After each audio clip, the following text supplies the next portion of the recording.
I started working as a physician in India when I was 23.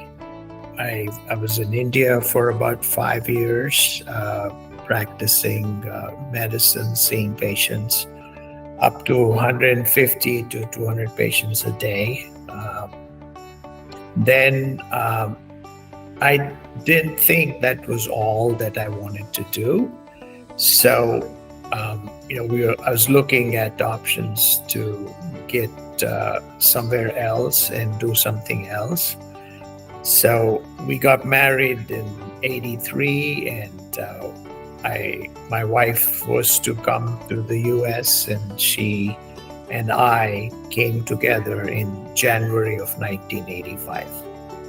We immigrated on a green card from India as a couple with 4 suitcases and $40. And so after I retired, we had been fancying Locums work even before I retired. We used to think about a situation where we would go away, both me and my wife, and go live in another town for weeks, maybe a month or two thereabouts, and just go to areas that needed someone who would be able to help, but at the same time not be tied to the organization. So a short stint, go to a place, stay there, help, do the best you can, and go to a place where there was a need. Obviously, there were no doctors, and that's why you would be going for a locums job. I got a position with another company, Cross Country Locums. They put me with a couple that practices together, and it was not full-time. It was 2 days a week, and it was for the duration while they were away on a vacation. So it was 5 or 6 weeks in a year, so about 10 to 12 days a year. I said, that's wonderful. But in the meanwhile, there was an opportunity to go away to India for volunteering my time, and my wife was also able to go. So we went as a team with some other physicians and their spouses, and we traveled. We went to villages and we saw a lot of patients.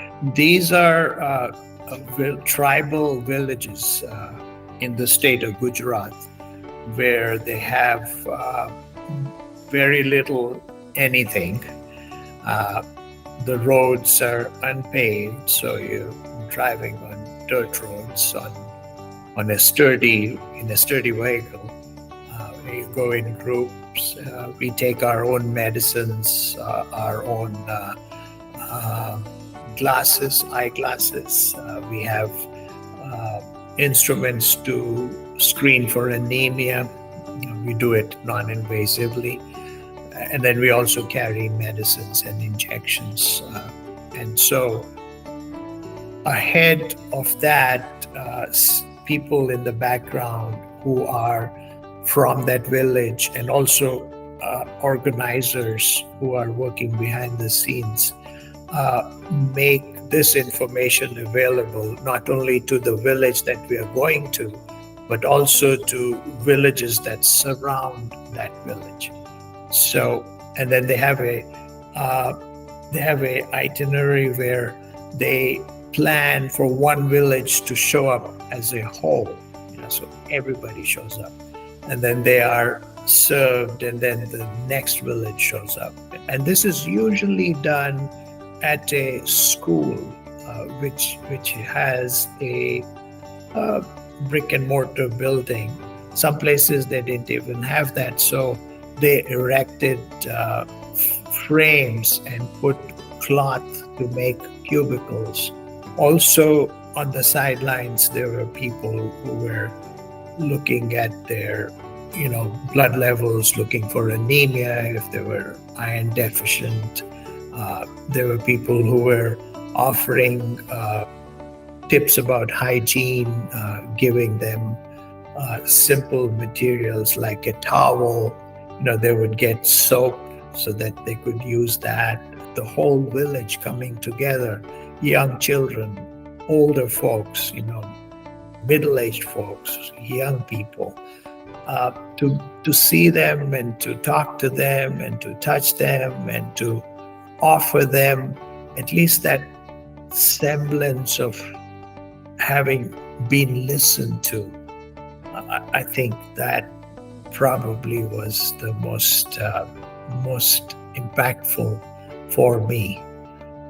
And to be able to go back to the country that I come from and to be able to do so in an area that needed it the most was just priceless.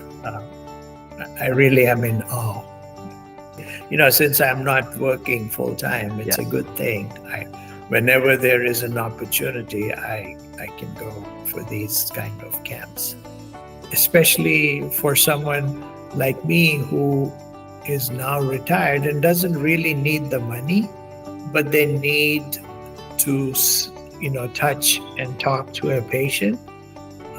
Locum tenens is the way to go. It's an amazing opportunity, and I look forward to working many years as a locums physician. A doctor and a patient is a very special relationship. It does not change where you are. You might have more means in some places than others, but the interaction is the same. It's just a very special relationship that a patient is able to share with their physician. And I think that's the reason I'm a physician.